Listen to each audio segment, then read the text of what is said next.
rocking. Without further ado, right? If anybody, I need you guys to get up, stand up on your feet, yell loud. Make sure that Buffy room over there hears that Jujitsu Kaisen is just as important as Buffy is, right? Right. So, without further ado, I would like to introduce the voice actor of Jujitsu Kaisen, excuse me, just JJK. Let's give me a hand clap. Let's go.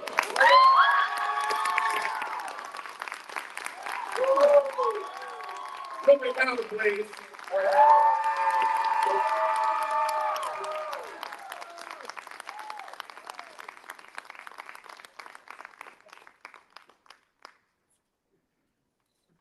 You guys feel so special compared to freezing water. He's bringing your water to you, by the way. You know, we're missing a couple, but they'll just have to join us when they get here. Well, I know. I need that before, right? They're supposed to be spotless. This okay. Yeah. Who's coming? Well, maybe they will. We don't, you know, we'll see. I know, right? No, yeah, wrong. I looked at this list. Anyway, it's okay. I think just everybody who's in JJK this year, felt like they wanted to join us for the panel, but some of them are here, so that's okay. Yeah?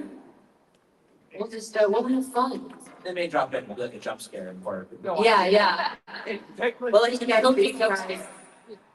Okay, so while we wait, I'm sorry, I want to make sure things are ordered, but, okay, cool.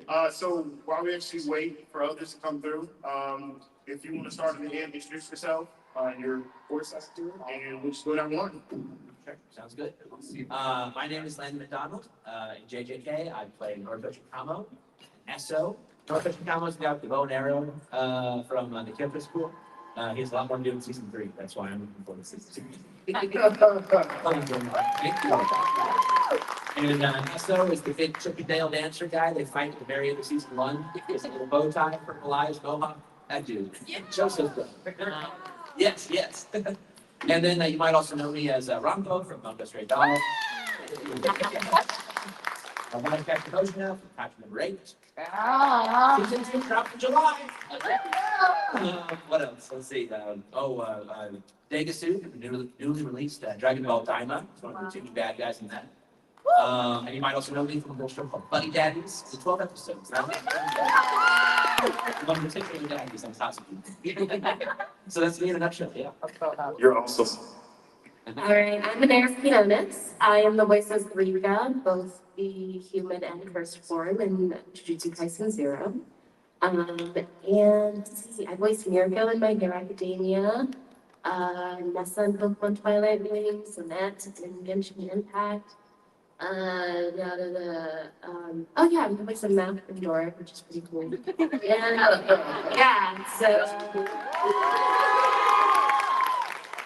And yeah, it's great to be here. Thanks.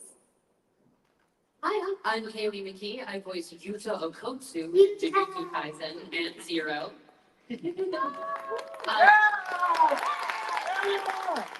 And you might also know me as Testament in Guilty Gear Strive. Hina in Beastars. And Kiku in One Piece. Oh, and Scarab in Adventure Time Fiona and Kate. Yeah, happy to be here. Hope you have a lot of fun. Thank you guys so much for being here. So first thing first, how has been your Huntsville experience? What did what's been really cool for you so far? We have practically been paying rent in a burger joint of yours called Jack Brown's. Yes. It's not a paid It's not a paid endorsement, I promise. Our enthusiasm is genuine. I have, me and a few of my colleagues have spent the last 3 nights getting dinner there. I tried different burger every time. Last night, I tried the Shocker, and oh boy. You want to order it? Hot stuff, yes, yeah. Hot stuff. Did you finish the whole thing? Say what? You finished the whole I thing? finished the whole thing. Wow. Oh boy. Photographic evidence, yeah. Yeah, everyone's been really nice. I enjoy the hospitality and yeah, I like the vibes. I'm very easy to please. I really like that you guys turned the junior high into a beer mall. It was a fun place to go. That's And the yeah, American dream, right? yeah, I mean, card shop upstairs, that was.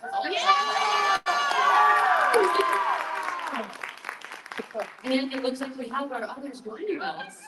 Give a hand clap for me.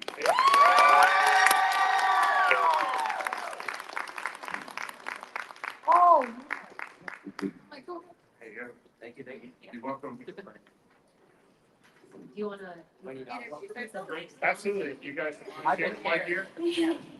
Hi guys, I'm Ryan Hartley. I'm Shoko Ayeri.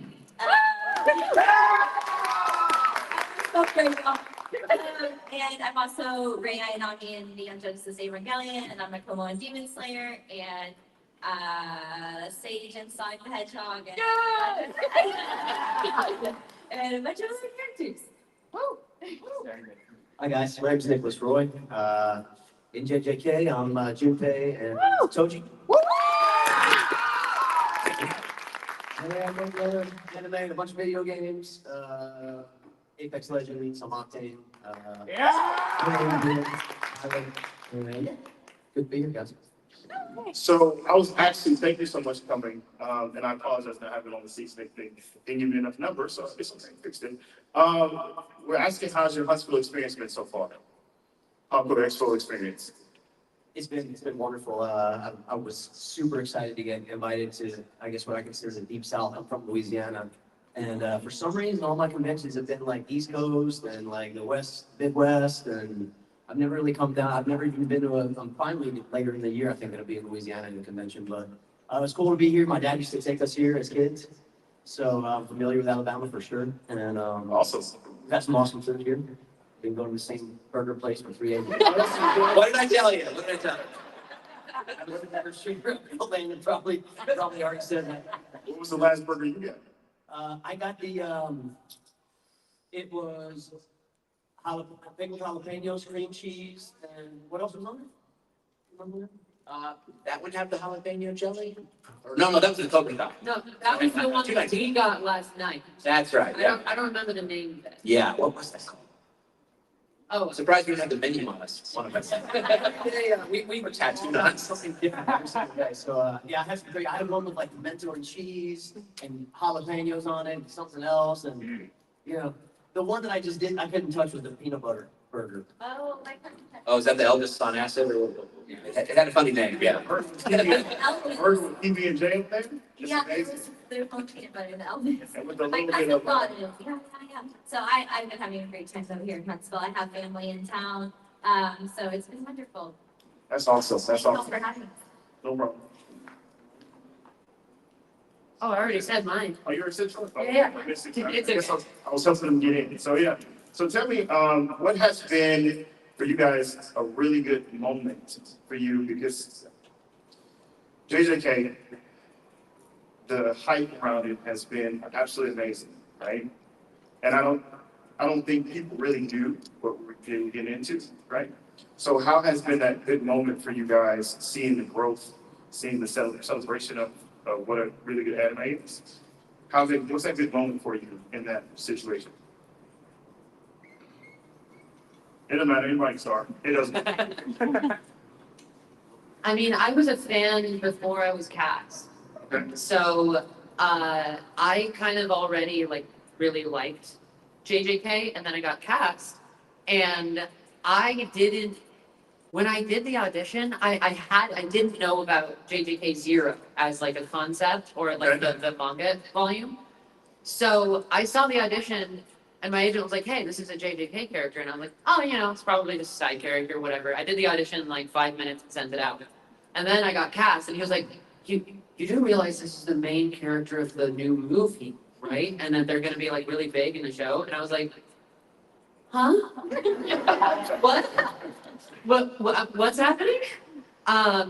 Yeah, and so then I was just like, if I get cast, I'll be a little bit of a part of a thing, an anime that's like getting bigger. Because like people liked season 1, but it didn't get massive yet. And so then the movie came out and I started to realize how big this thing was. And then season 2 started coming out and I just was like, oh, I need to strap in. Locked in, consistent. That's the strat. That's the strap, basically. Yeah, I thought it sounded. Yeah. I think to do it on the monitor. That's probably why. So that's the strat of auditions. Just don't care, or just think you don't care, and then you'll book it. That's always the thing. But yeah, no, I think me and Kayleigh, we got into the movie, so we were kind of already aware. I think it was a popular manga. It was a popular first season. My fiance was already a big fan of it. Like, that's his favorite manga series, and so he's like, "You need to audition for Rika." I'm like, "Okay." And here I am. Awesome. Yeah. Let me see, for me, it was probably, I was actually auto-casting both my roles. They just saw those guys and thought, oh, those are Landon types, I guess. Chippendale Dancer from Hell and Deadly Bow and Arrow Blood Manipulation Man, yes. Okay. But no, I was aware that it was, a popular manga, and I knew that the anime was off to a good start. I heard Bleach comparisons, which always, that made my ears perk up because I love Bleach. In fact, since then, I've been a part of Bleach. And you have as well, yeah. Yes, you as well, yeah. And you. And you were there, and you were there. And so I read a little bit of the manga. I was not by any means like a super fan. Some things like Kaiju number 8 and Chainsaw Man that I've been in. I'm the future devil, by the way, in Chainsaw Man. Thank you. We have a movie coming out in October. But for JJK though, I was aware of it. I read a little bit of the manga, but I wasn't really aware of how great it got later on as the story progressed. And so it was really cool to kind of see it, explode in popularity, and then to also go back and read the manga and try to get caught up. And I think I've gone through the whole thing at this point. And so I know what's coming up for everybody. Which is, and same thing with Chainsaw Man, which makes sense with that because, he's the future devil, he's also the spoiler devil. So, I need to know what's coming up. It behooves me. But yeah, my gosh, though, I really cannot wait though for next season. So the Culling Games arc, especially, that'll be really fun for Kamo and for Allegra Clark, who plays Maki. She's going to get so much great material to chew on. Yeah, we're going to have a lot of fun. No spoilers, yes. Yeah, I love it. For me, I was just really excited to play a character that's like very different from, and I don't think there's another like super high profile thing that I do like the little kind of smuggy, sexy voice. Like people don't really think of Brian Barkley when they're casting those, So it's like for me that was like one of the most exciting things about working on JJK is like getting to show a character type that most people like you just don't. I don't play any other characters like that right now that you guys know about yet. But and then I also play because Shoko has only a few lines here and there. They when you come into a show, they have you do other smaller roles sometimes. So I also play Nanako that got her head cut open. Nanako, rest in peace. I play Nanako. I also play Toji's worm, who we thought was named Megumi for some weird reason. One of the funnier things that's happened. And what else? I play a lot of characters. Like I play a lot of the curses on the show that have random lines. And I think you remember like when what's his name Dragon when he's like a little Dagon before he gets big and has a deep man's voice. Before that, and he's like. Yeah. That's me. So yeah, I've never announced that either. So surprise. Breaking news here. Oh. So I'm like behind the voice actors as like question mark. Somebody from BTVA is here right now taking notes frantically. So yeah, there's like a lot of random like side characters and little one-off characters that I get to play on that show. And that's really fun because like growing up, I always prided myself on utility. Like I want what we call utility actor. I wanted to be that desperately. Like I personally look up to actors that have a ton of range. If there's like someone that's really iconic, but they're like super well known for like one voice, I'm like, I'm not that blown away. But if like someone is always doing something different, like that's really, really what I like strive to be. So for JJK and like getting to do a different archetype than I do on any other high profile show, and then getting to do all these like side characters is like one of the most special parts of it for me personally. but I think that I kind of did know it was like a big deal. I think I already knew because I'm very close with Zeno Robinson. And he knew, and he like tipped me off. I was like, you need to audition for the show. And then, so I did. I asked them if I could audition for the show. And so I ended up on the show like really early on. The show shows up pretty early. And so, yeah, and then I've just been on it as like basically a utility person for a really long time now. And yeah, it's been great fun. And I have candy cigarettes to give you if you come by and buy, if you buy a token from me, we can take a little photo and have your candy cigarettes. So, That is awesome. I wanted them for so long, and my con agent just brought them to me this weekend. He's had them for like a while. And I'm like, bring me my candy cigarettes. Give them to the JJK fans. So I finally have candy cigarettes for you guys. That's awesome. Are they still smokable? I don't know because I haven't smoked them with anyone yet. If you want to be the first to smoke a cigarette on the show, go. Or smoke break after the panel. Well, the studio dealt me some trickery when they offered me Junpei. Just random, hey, we got something for you. It's on the show JJK. I didn't know anything about it really at the time. And damn it, I thought Junpei was going to be in Jujitsu High and carry on with his best friend, Yuji, and it didn't work out that way. When they even put him in the intro, made us all feel like he was going to be part of Very the true. team. No, that was evil of That was very true. Yeah. Ultimate trickery. So, George R. R. Martin stuff. question, I saw, I get killed off, and then I saw the show blow up, and I was like, damn it. Man, I'm not in there anymore, that sucks. And then, cut to, I don't know, sometime later, I get this email, hey, we've got another character for you on JJK Season 2, are you interested? And I was like, yeah, sounds good, and I just assumed it was gonna be a little, kind of, tiny little thing, that I get in there, I found out it was Toji, and it was a shocker because I don't get offered too many villains in my career so far. And now I happen to be, I got one of the main villains in Tokyo Revengers, who's like a real nasty villain. And Toji's like thank God, the likable villain. So I don't have people come and say, I hate you. So the question is, what's the next killed off character they're gonna give you? She took the words right out of my mouth. Well, it's a guarantee that it will happen. Is it your intention to become the Sean Bean of anime? Right?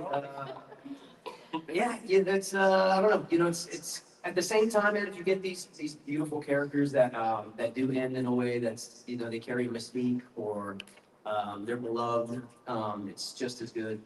Honestly, you go on to the next job, and that's kind of what it's been for me. But it's cool that I've been looked at in that light now at this point in my career, where I can do these characters or I'm considered for these characters that are evil or anti-heroes or whatever you want to call it in Toji's case. And because I didn't think that was going to happen. I think that day was going to come. I was like Mikey and Digimon Fusion, the main kid, I was Shisui Naruto, such a loved character, but tragic story. Junpei again, it was like these kind of, so yeah, I hope to continue doing big villains. So first, before I get the crowd, I want to say thank you guys so much for what you do. You guys invited me here, just really appreciate it so much. You guys do an amazing job. Okay, so by the time to ask your questions, because I want to make sure you guys, the fans, have an opportunity to ask your questions. I have more, but I'm like, no, I can't do it. There's a microphone back there in the back. You guys go ahead and line up back there in the back. Depending on how many people's back there ready to ask questions, depends on if we do one and move to the next type thing. But yeah, you guys ready? So everybody's just staying there. Anybody have a question they want to ask? Microphones in the back. I mean, I can keep talking. I'm pretty good at that, but I didn't want to do that to you. You ready? Sure. Absolutely. Go for your questions. Yo, so I'll be honest, I'm like the one guy who's seen an anime and not seen JJK, honestly. But Do not tell people that for real in real life. I'm kidding. Go ahead. Oh, sorry for all the spoilers then. I doubt I'll remember many characters' names if I go through with it. But I guess I wanted to ask just these voice actors in general, regardless of how much a fan I am of their work. And I got one question. I've gone around and spoken to a lot of you. I haven't gotten to everyone yet, but One thing kind of concerns me, so I'll try to keep it brief because I don't want to keep the line too long. I'm a prospective voice actor, and you know, when new projects come out that I really want to be a part of, if you can't tell, I'm a big fan of Yakuza, and a big dream of mine was if they ever redubbed or if they ever went back and dubbed Yakuza 0, which is one of my favorite games ever made. And when the Switch 5 came out, they announced the Yakuza 0 Director's Cut, which has a dub, and that sucked. That like truly, it shouldn't have felt like a loss because I'm not working yet, but it was a blow to my ego really because I'm not in a dream project of mine. And the same for Invincible Season 3, the same for Fallout. I'm not in these projects and it frustrates me. So do you guys have experiences with FOMO and how do you deal with that?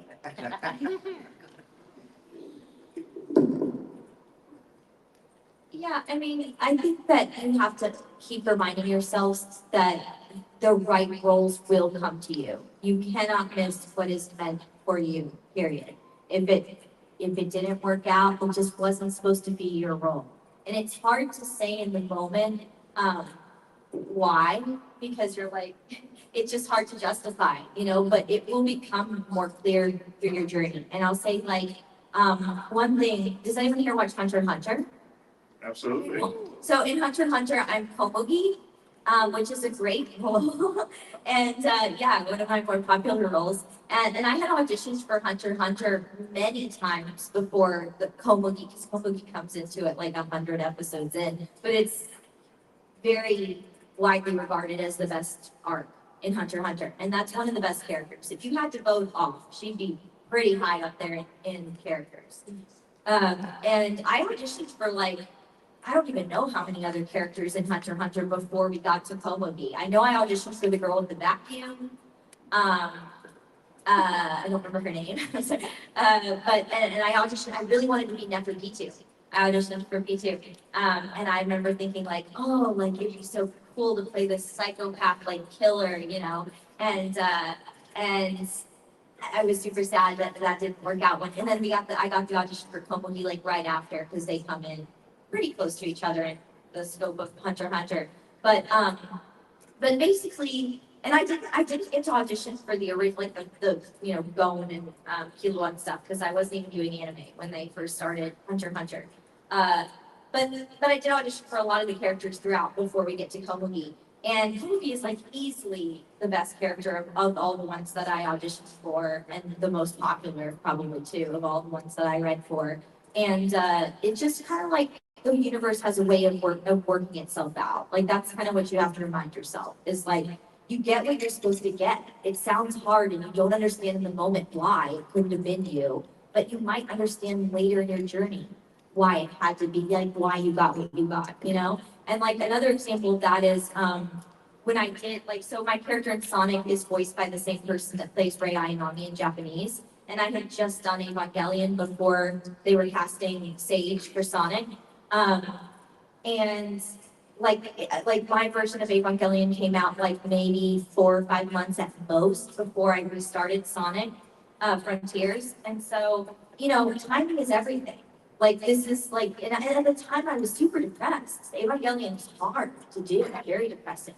So it was like, at the time I was kind of like, why did I have to go through all that, to be honest? And then it was like, oh, because, you know, this is going to lead you to the next thing. Like this is a direct jumping stone. Like the next pebble across your river that you're jumping to is Sonic. And it becomes very clear in retrospect why you had to go through what you had to go through in that order. But it's hard to see in the moment.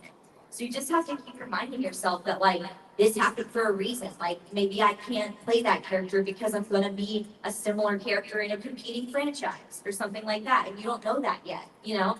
So you just have to trust that, like, I always say, like, trust the universe. I trust the universe completely. I know what is meant for me will come to me. And what's not, it just won't.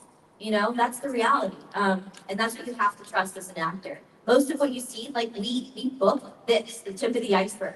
We audition for this. You know us for this. This is what we get rejected from.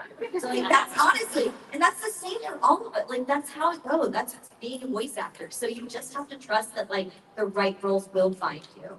Yeah, I think the part of it that I focus on is I don't trust the universe. But when things like that happen to me, what I see is, okay, somebody else got that. And if I did audition for it, I say, well, I feel like there's so many talented people in this industry that like there's 10 castable people for this role. I didn't get picked, that's okay. You know, it doesn't mean that I wasn't good enough for it. They just liked somebody else a bit better. But I think in the vein of what Ryan was saying, I look at that and I say, well, I didn't get this one, that, and especially if I didn't audition for it or if I didn't get the auditions, I look at it and I say, well, that means I need to do more work. And I look, you know, and I move forward and I try to do better on my auditions, get more auditions. You know, when I feel FOMO, I get motivated to work harder rather than getting depressed and give up. That's the important thing. I think you have to turn it into energy to move forward. And Ryan's saying, like, doing all these auditions, it's what you have to do. So I'm not in no way categorizing that, right? But the biggest thing they told you, put your head down and get to work, right? That's ultimately, if you want anything in life, push through all trials and tribulations and work. If you don't get this one, go get another one. Like, don't live in that moment. Like she said, living in that moment of failure, live in that moment of, okay, I didn't get this one, let me move to the next one. Because you never know, when, like she just said, you never know when your next one is coming. But you have to work to get to that next one. And that's dealing with the universe and hard work. Yeah, have you ever seen the Indiana Jones movie? I think it's the third one with Sean Connery, the last one. Absolutely. You know, the leap of faith, where it looks like you're stepping into an abyss, you're stepping into like an open chasm, but then you're floating in midair, and you look behind you, and there was actually a path. The whole time there was a path, but you can only see it when you look back. That's what a lot of this career is. High hopes and thin air, and hoping for the best, but also, you know, spite can fuel you, but it's not going to fuel your entire career. It can make you very dangerous over short distances, kind of like dwarves in Lord of the Rings. You know, it can fuel you for a little bit, but really though, you don't want to live and die with every audition you give, even if it's for a dream role, because there's always something new coming down the chute. That's what's fun about this. I'm mixing my metaphors here, but it's like, No, you're doing good. like Moby Dick. Like, you know, we all have our white whales we're going after, but it's not just one whale. There's always going to be something new to chase. There's always, It's always greener. the grass is always green. Yes. Splatters, paths, grass. The whole thing, yeah. It's I'm mixing my metaphors like nobody's business, but I hope you can, yeah. You're doing a good I job. hope the spirit of it though is acceptable. And you do have to have what we call blinders, like, you know how horses Yeah. in races and they put blinders on them so they can't see next to, you have to be like that as an actor. You cannot, yes. it's- Fire and forget, yes. Forget, like, you have to do an audition. First of all, we do between, like, usually about, me personally, about 2 to 6 auditions a day. So like, that you have to just let them go. Just forget it. Just do it and move on with life. That's how it works. You do it enough that you get good at that eventually, but you just have to try your best and do your best work for that half hour or whatever you're working on it, and then move on and never think about it again. And that's heartbreaking, but that's what it is. Like, and you get used to it after a It's the while. nature of the beast, yeah. Don't compare it, like they call it compare and despair. Do not compare your journey with other people, because your journey, everyone's journey is very different. I've been doing this since I was, I've been doing voiceover since I was about a tween. You know, and there's people on this panel right now that are on more Nickelodeon shows than me, you know, and that's just how it goes. Like, that's life, you know, but our journeys are going to be happening at different rates. And that doesn't mean it's not going to happen for you. It's going to happen for you when it's supposed to happen for you. And it'll feel very right. You know, understand why it does what it does. But all the days until then, you just have to put in the work and keep trusting that it's going to happen. I guess the one last thing I want to add to that, I think it's interesting because I guess we're all part of this new generation. We're all nerds. And so we know what we're getting into. Speak for yourself. We know about the Yakuza, we know about Jujitsu Kaisen, we know, oh, this might be the next big thing. I want to be part of the next big thing. I think it is normal and healthy to feel FOMO and process that in a way that is not toxic. And, you know, whatever you need to do, therapy, you know, do karaoke and yell, like whatever works for you. But at the end of the day, you act because you enjoy the process of acting. And if you are so focused on the outcome constantly of, oh, I need to achieve this, I need to be in Yakuza, I need to be in Jujitsu Kaisen, whatever, you will never be satisfied. And I say this from experience. So I do think you have to find a way to be fulfilled without, you know, relying solely on, oh, if I get in Yakuza, then I'll be enough. Because you'll do that, and then there'll be something else. It'll just never stop. It unfortunately doesn't ever really get easier, like even after you're on Pokemon, Digimon, Sonic, Evangelion, it doesn't, I still have to audition every time. I still, am up against 200 other people that are just as talented as me every time. Like it's not like, I don't know, maybe if you're Great Lyle or something, like, I don't know, maybe if you're like at a higher level than any of us, maybe, I don't know the answer to that, but I can tell you from where we're sitting, it's still amazingly competitive and challenging every single time. You just have to keep getting back up. Steve Bloom has said that his highest booking percentage of any year was 16% of his auditions, Yeah. and that was his peak. Right. So, And that's like one of the gods of our industry. I mean, that's, we would all kill for 16%. Booking, auditioning. Yeah. Like, it's mostly rejection. So if you can't take that, then maybe this isn't for you, that's part of it. I know Killer Steve Bloom as well. but yeah, we all gave many answers. Absolutely. Thank you so much for your question. Your man clap. No, one not rejection. I was gonna say, you can tell you spent the first part about it. They all got me right, rejection. I really appreciate that. I hope to work with all of you guys someday. Thank you. Good luck. Keep at it. Hello. Hi. My name is Christina. I'm a local live theater actress where I am, and I'm really hoping to get into voice acting. Do you have any tips, advice, tricks for someone who's wanting to jump headfirst into this with no experience prior? I would say that it's important to differentiate because voice acting is acting first and foremost. So I would say, yeah, just take not just voice classes, but acting classes. Get your, fundamentals. Very important to have a firm foundation to build on. And also, don't make your demo until you're ready. There's lots of demo producers out there that are very happy to take your money before you're ready.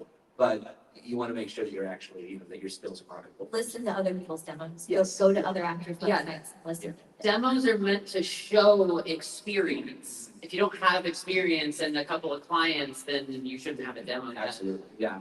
Maybe a bad demo is worse than no demo. Yeah, absolutely. And vet your teachers. Some people, I see two issues sometimes. Either teachers are like folks who are pretty new to the industry, but they, have enough like Walla credits or additional voices credits that they think they can teach. That's not good. But you also don't want somebody who was really big in the 90s that doesn't work anymore. Or very seldom works because they're not going to know the state of the modern industry. They're not going to understand current trends. They won't be able to help you. They could help you with that time machine. They can send you back to 1997, but they're not going to help you, in 2025. So I would, vet your instructors, vet everybody very carefully. And also, trust your own good taste. I remember when I was first starting out, I had faith in my own good taste, but it also was kind of a stumbling block for me early on because I'm like, I know what I would sound like. I know, the sorts of performances that I want to emulate, but I'm just not there yet. And it's frustrating, But at the same time, though, long term, though, it can show you kind of the path forward where it's like, okay, why does that person sound so good? What is their intention? What is their, background? And you can kind of take it. Also, I would say, when it comes to looking for agents, and obviously that's, further down the road, but make sure that you have your commercial demo first, because that's what they care about. That's where the money is the money up front. It is. And a lot of people, it used to be more prevalent in the voiceover world, and things have changed, and so many people are in this to be an anime now, which is super weird. But up until very recently, and I think still from an agent's perspective, commercial is their bread and butter. They want you to be a good commercial voiceover actor, radio and TV commercials. So it used to be, and I think this is starting to change, but old school rules were make your commercial demo first. I made my commercial demo first. So everyone wants to do animation, but welcome to the thing. Yeah, duh, everyone does, so you and a billion other people, that's not where the money can't, that's not where the agents see that the money is, and they want you to be able to do it all. So if you're like, oh, I really want to be a voice actor so I can be an anime, like, an agent's probably not gonna sign you. They want someone that wants to do commercials and promos and toys and video games and audiobooks and anime, which maybe would be very low on their list because it pays the lowest. So their agent's percentage is gonna be the lowest, So like, you have to be able to do all those things in the modern world. Like, most voice actors are not making their money doing just one of those things. You really do have to be quite competitive at all of those things. That's awesome. Give him a hand clap for the questions.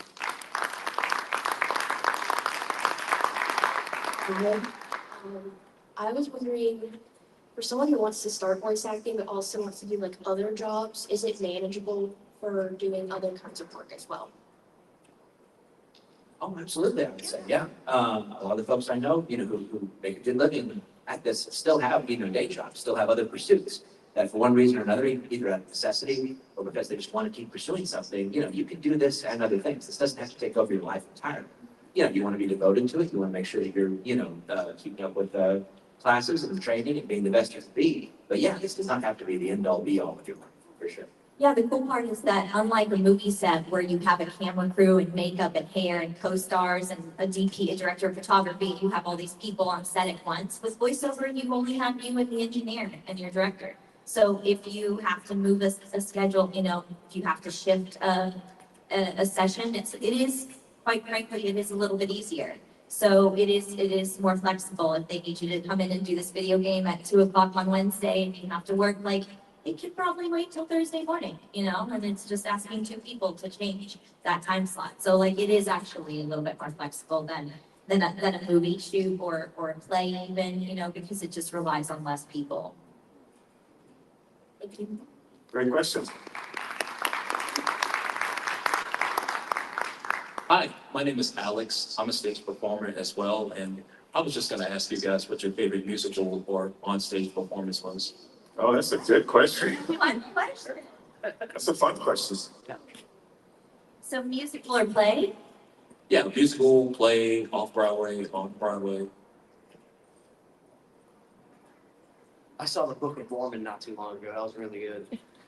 Yeah, Book of Mormon was great.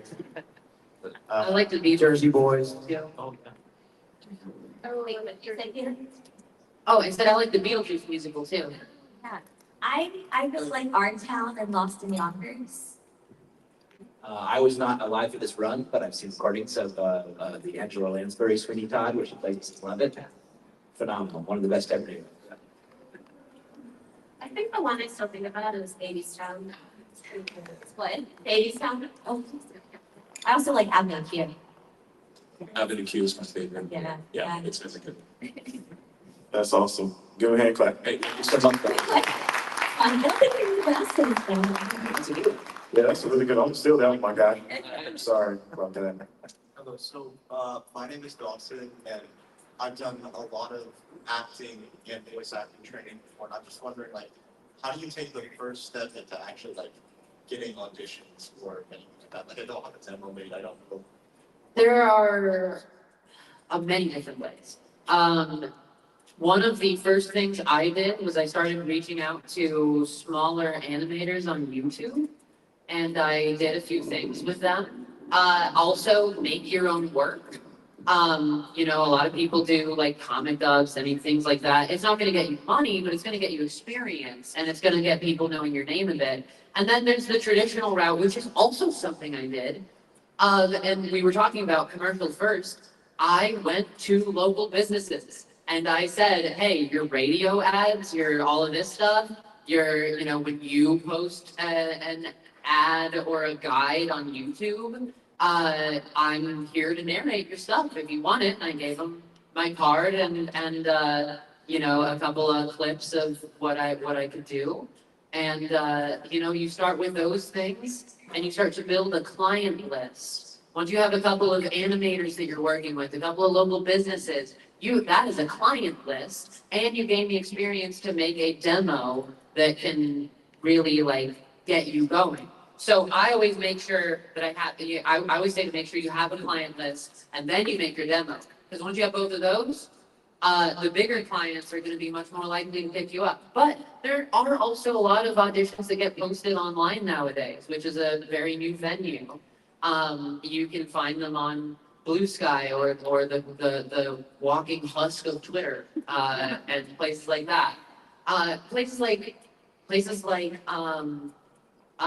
is it, CCC? I don't fully really trust, but you can try them, because 90% of the time those don't get actually made. But, yeah, there's many avenues to go for. All right, thank you. A good resource for you also might be Kira Buckland, a friend of ours who, what is your? It's, so Kira Buckland plays Mitsuri on Demon Slayer, so if you forget the name, just look up Demon Slayer, girl with pink and green hair. She plays Mitsuri in English dub, and, she runs a website called Voice Acting Club, that, because she's gotten this question so many times at cons over the years, that she's made a website where she goes through and answers all the questions you could possibly have, from how to make a demo, what kind of microphones are good, how to find an agent, you know, literally everything you could wonder. So just Google, if you forget, just Google pink and green hair girl on Demon Slayer, and you'll find Kira's website. And I think she has a link to Voice Acting Club on her website.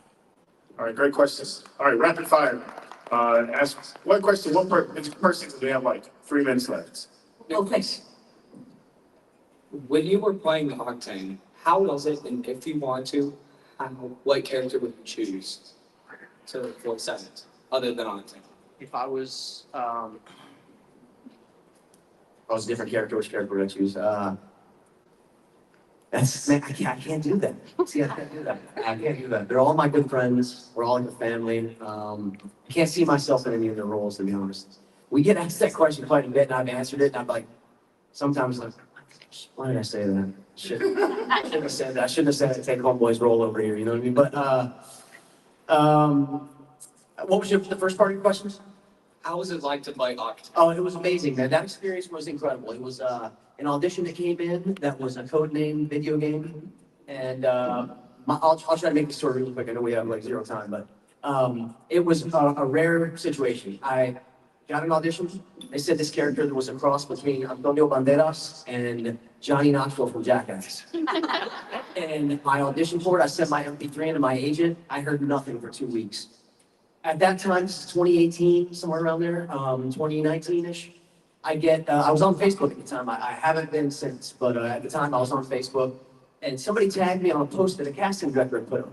Said they were looking for a Hispanic voice actor for this code-named video game. Somebody tagged me on it, says, Nicolas, you might be good for this. I read it, it says Antonio Banderas meets Johnny Knoxville from Jackass. I was like, what the hell? So I sent a message to the casting director. She says, love to have you read for it. Here's the script. We send it to you. It's the same script. So I dig into my computer. I send my file from 2 weeks prior, shoot it over to her, and I get hired. Yeah. That's crazy. That's how that worked out, man. And I think everybody else in the cast went to like a callback in person. But my situation was so weird. I got hired from Facebook. It was so crazy. And so I go to the session just to kind of button up the answer to your question. I still hadn't had an image of what Octane looked like, just this breakdown of what his personality was like. I get in there like, you want to see what Octane looks like? I said, yeah, sounds good. And then they post that picture on this big computer screen, and I was like, what is he, like a cyborg or something? And they're like, no, he just wears a mask, and he's got these metal legs because he blew his own legs off on accident, trying to beat this time with the whole Titanfall, I plays in the Titanfall. And I was like, okay, cool, all right. And they said, you want to just give it a shot? And I said, yeah. And then basically left there feeling like they had told me they wanted it to be like, they were hoping it was going to be like a Fortnite. And I just remember leaving there going like, I don't know about all that. I don't know. We'll see what happens with this thing, but I don't know about all that. And man, that thing just blew up. And it's changed all of our lives, that game. So thank you guys for playing. Seriously, man, it changed a lot of our lives. Thank you. We have time for one more question. So me and my friends are doing a Snap Cube style of the first episode of JJK. Is there any specific line you guys would like to hear Megami say?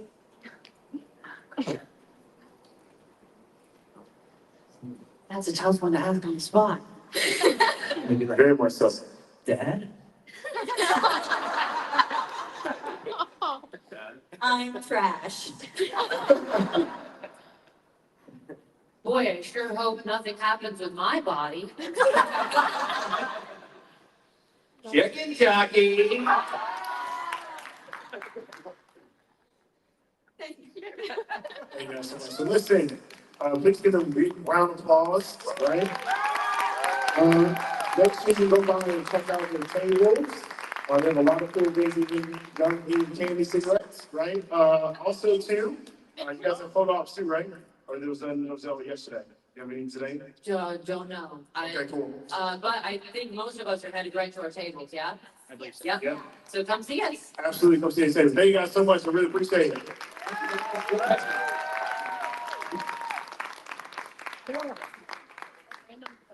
Oh, yeah.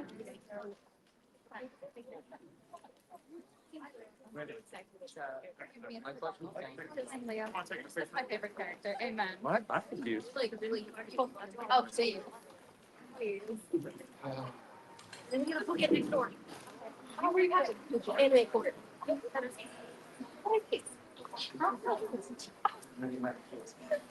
Yesterday. Are they sweet? Oh my goodness. Yes. It's so fun. Oh, the little, yeah, amazing. We gotta go.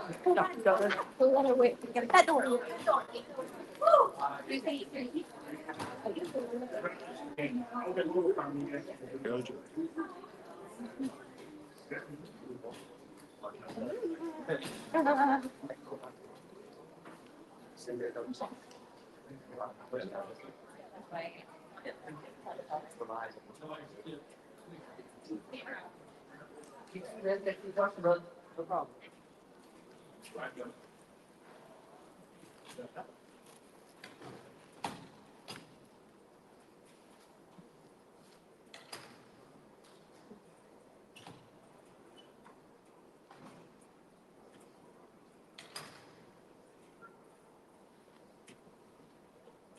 Oh, you go late.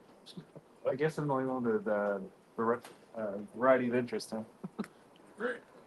I'm care to stay all day just to watch. Oh, yeah. You got Robbie.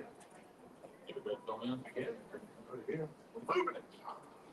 Get another chair. Except the wall is. Okay. Sorry, guys, hold on a second. Okay. Is that?